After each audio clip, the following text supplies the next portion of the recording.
All right, guys, we're back for part two. Okay, so now let me explain how we get to the next word. When I start seeing, all of this reference to people drinking blood, possibly, because we got the law, people being hung towards the sun being asked to stand still. I see it again, people being hung towards the sun.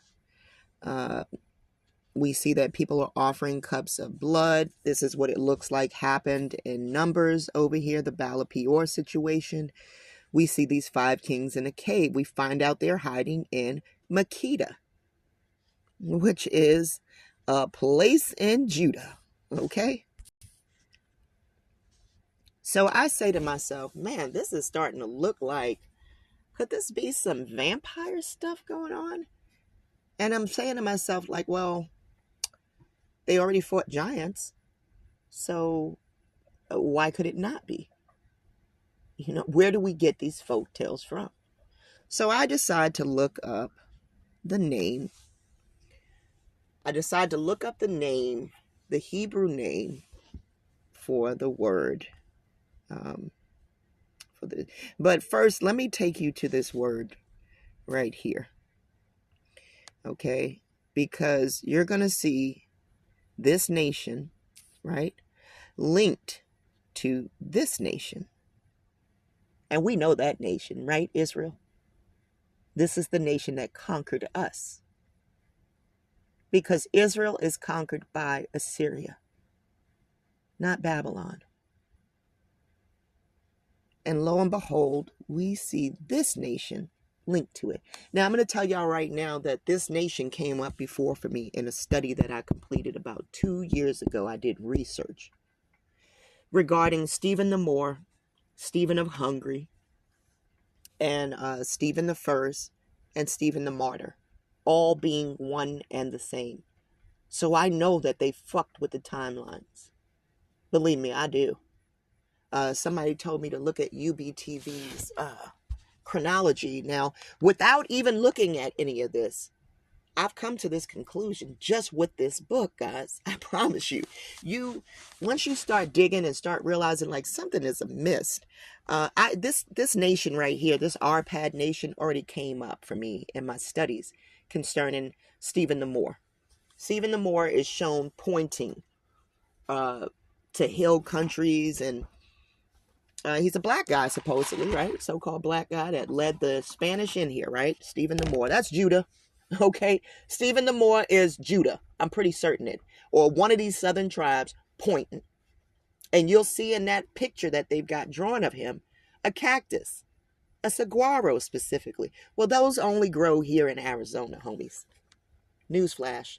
I told you these trees are a witness. That's why they kept planting trees. Because a certain tree can only grow in a certain region. So it's always going to identify the region in which this deal took place. Okay, y'all?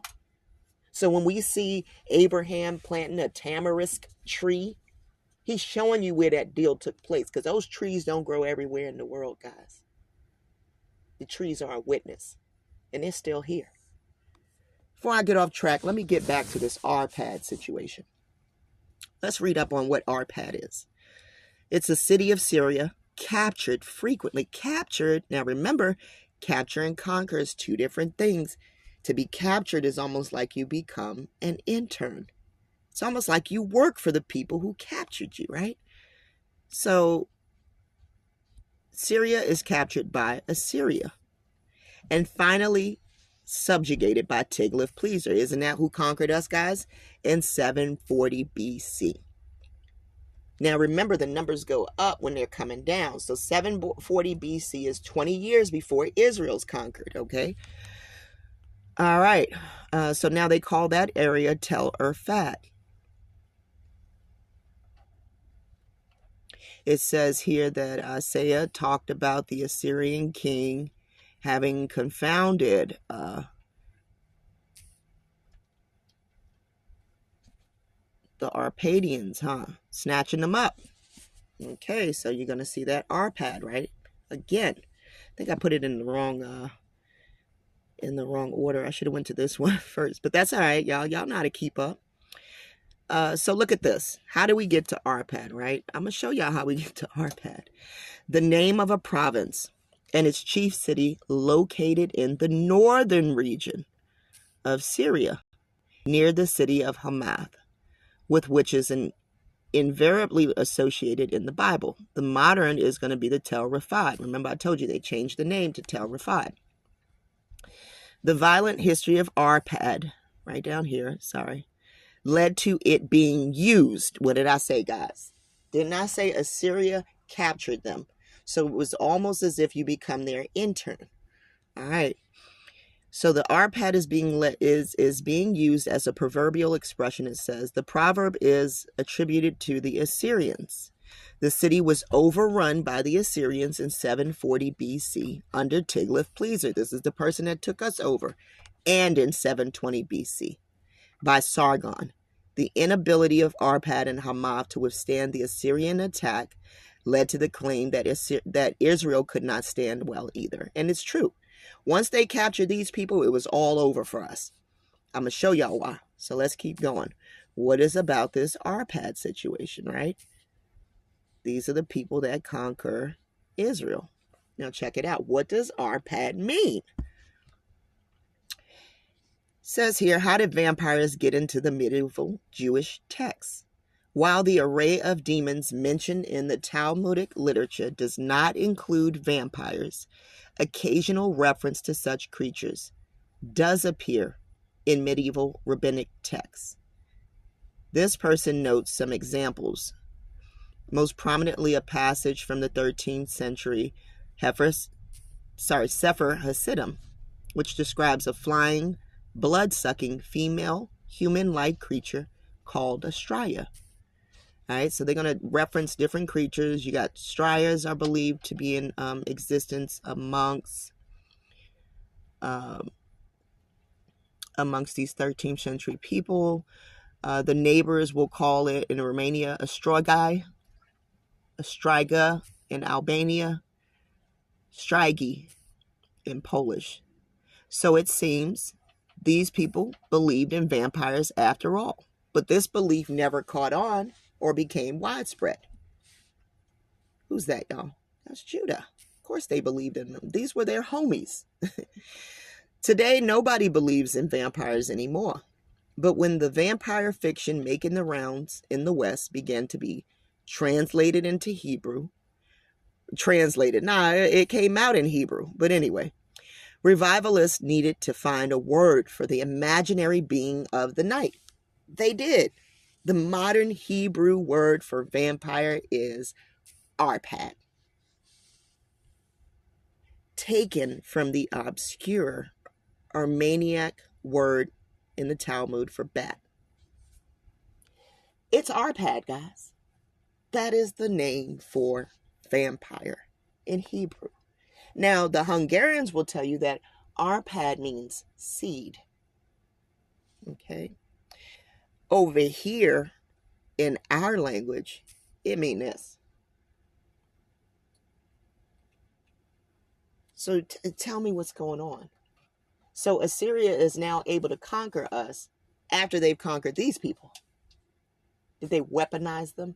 It's starting to sound a lot like that 300 movie where Xerxes had all of these nations under him. And remember some of the evil beings that came out, but Xerxes was over top of all of them. And this reminds me too of David trying to be over top of the Philistines, which are the giants. You know what I mean? So, guys, this stuff being hidden right in our faces. Okay. So let's dig a little more. Verses about Arpad. Are there verses using this word in the Torah? Yes, there are. There are plenty. Check it out. All through Kings. You see that? The gods of Hamath and Arpad. Where are these gods, guys? Have they delivered Samaria out of my hand? Samaria is Israel. Sepharvaim. That's the 7 cities. Some would say those 7 wells, those 7 cities of gold, right? that we see Stephen the Moor pointing them to.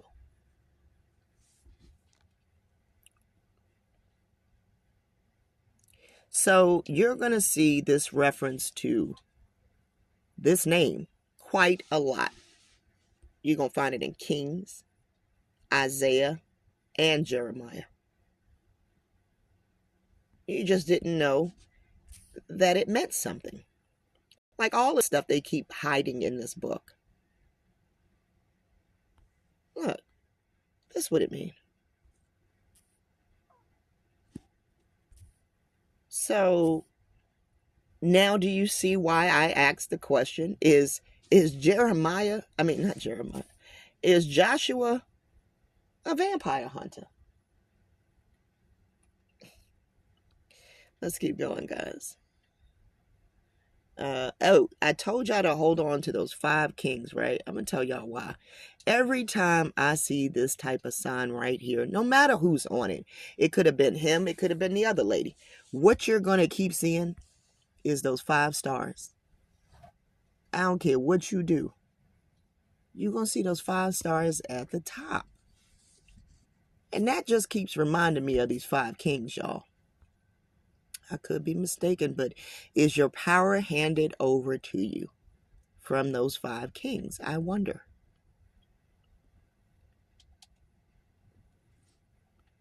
There was a dynasty. Look, Stephen V. I told you, Hungary is specifically connected to this. But who's connected to Hungary? Stephen the Moor. Stephen the Moor is Stephen the First of Hungary. I proved this years ago. So I know they fucked with the chronology. Because Stephen the Moor is Stephen the First of Hungary, is Stephen the Martyr. They were all the same, guys. These people took the money and ran, gave us this religion, painted themselves in at that Last Supper. Okay, they glorify themselves. I can't quite figure out who everybody in the picture is, but give me some time. They're connected to the different nations. That's how they divided up the spoils in that Last Supper, guys. All right, so we got a dynasty here. Stephen V was a man of violent temper, ambitious and ruthless. After his victories over his father, he invaded Bulgaria. The death of Bela, 1270, made him the sole and undisputed ruler over a once more united Hungary. They're always talking about this united, right? This is one of these Southern King memberships, okay? The Southern tribes. They just took the money and went over there and made these nations. Shortly thereafter, he quarreled with the Bohemian king, okay? So they're having these wars. King Stephen renouncing his claims to Austria, Styria, all these places, okay? You're going to see these people linked to all of this research that we're doing over here with this ARPAD thing. Now, we heard Gibeon mentioned, so I wanted to include Gibeon. It says Gibeon is a hill town from the noun Gibeah, which means hill. You'll see down here, guys, some of the names associated. The name Gibeon belongs to a great and ancient Hivite city. Joshua prayed and the sun famously, what is it saying here?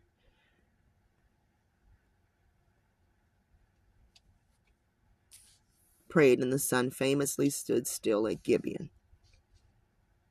And the moon at Ajalon. What is Ajalon? Protruding one. Protruder. So all you got to do is get in here and start digging into these names related to the hill.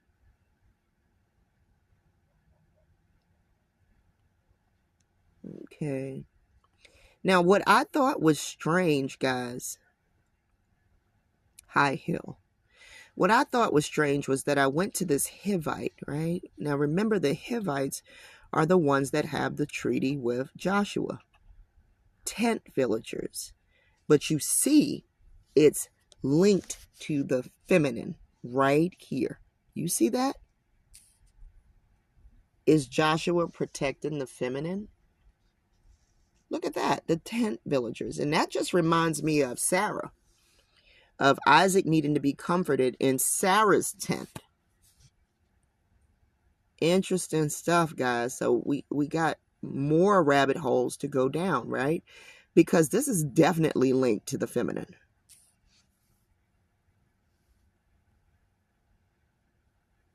Another form, what is it saying?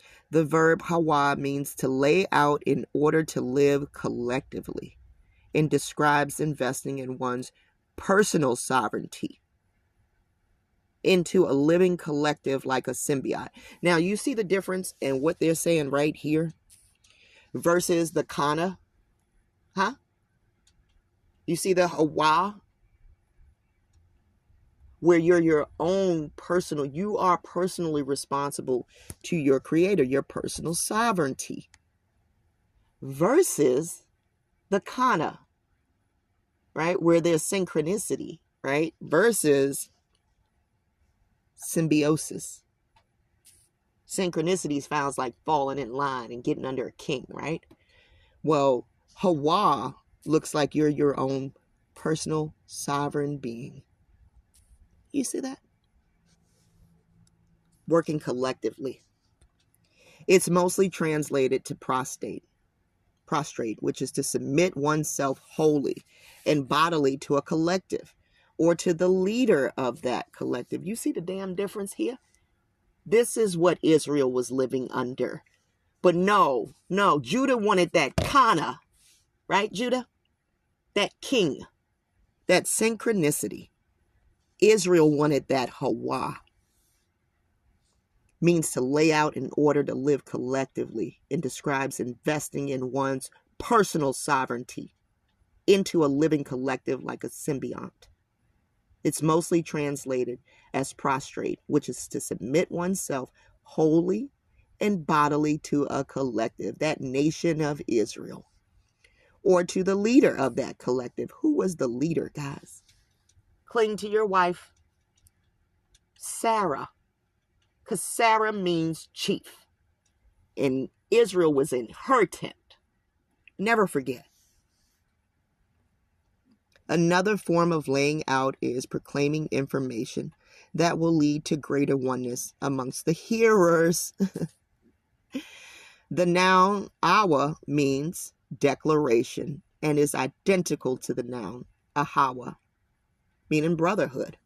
Hawa describes a tent village or the most rudimentary collective that operates as a living symbiotic whole. What is the word Shamar keeps saying with y'all? We had symbiosis, that Israel was an egalitarian society. Now look at the words. A symbiotic whole. That means we're unified, guys. What does this Hivite mean? Tent villagers. So you're going to see that these people that have the treaty with Israel are tent dwellers who believe in individuality, okay? And working together to become a collective, okay? Here's the difference. This is who Israel's partnering with. Who was Judah partnering with? Moab, Ammon, Assyria, Babylon. You know, they say, show me your friends. I'll tell you who you are. All right. What's this miracle here? Sarah's tent, right, guys? We'll go back to that tent. Isaac was in deep mourning for his mother, Sarah. The rabbi suggested he was inconsolable until he met his future wife, Rebecca.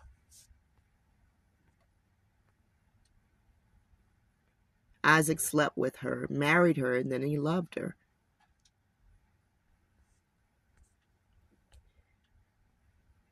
Isaac finally finds comfort from Sarah's death, the chief, after he experiences intimacy, sexual and emotional, with Rebecca. You don't need to be a student, it says, to wonder what this real comfort is, some kind of transference.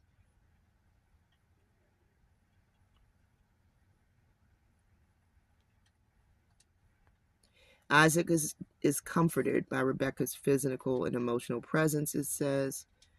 She played a role in Sarah and the duty she performed for her and the family. They're going to add some of this stuff in here, but what I was trying to get y'all to focus on is the fact that Sarah's tent, see? But what this beautiful and tender teaching connecting Sarah's tent to the temple teaches us is that in this search for the sacred, we need not look further than our own living room. Sarah's tent, the chief's tent. You see that? There's this underlying thing of the women in tents. So, yeah. So, guys, I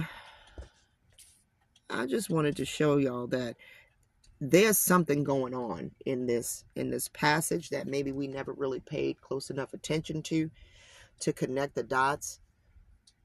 Whether or not these beings are, quote, supernatural and can what's the movies, guys, when we watch movies like Dracula, they'll make it seem like these beings can fly. They can manipulate you through telekinesis, which is where like they send a thought to you, like you know, or can make you fall in love with them by looking into their eyes. Or I don't know about all of that. You know, what I do know is that the central theme of vampirism is that they'll drink blood. Right, guys? Right here. They'll drink blood. So whether or not they were drinking this blood and getting powers, I don't know about all of that. You know, they may be sensationalizing it. But the creator ain't make this rule for no reason. So yeah, I tend to think that Joshua was a vampire hunter. I sure do. Tell me what you think, guys. Tell me what you think. He was already fighting giants. We already knew that. Did Shamar show y'all that Joshua could have been fighting something else? I believe I did. We'll keep digging on this subject, guys. Much love and shout out to you guys. We'll cover these cities that are in this passage that we haven't talked about. Some of these names. Yeah, we got something new to dig on. All right, guys. Much love from the front line. Take care. See you next week.